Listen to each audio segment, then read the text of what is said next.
फसतोस तू.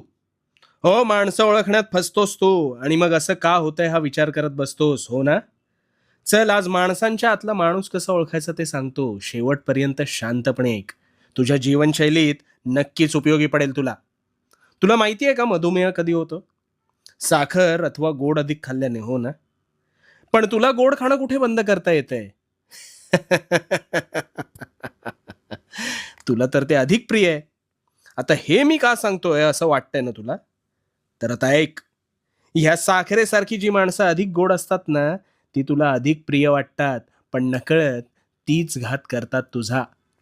कारण साखरेप्रमाणे गोडवा म्हणून तू त्यांना अधिक जवळ करतोस आणि इथेच तू चुकतोस. माणूस हा स्पष्ट बोलणारा असावा. उगाच आढेवेढे घेऊन बोलणारा नसावा. अतिभव्य जहाजाला सुद्धा एक छिद्र बुडवू शकतं आणि तुला फुकटचे नकारात्मक सल्ले देणारी माणसं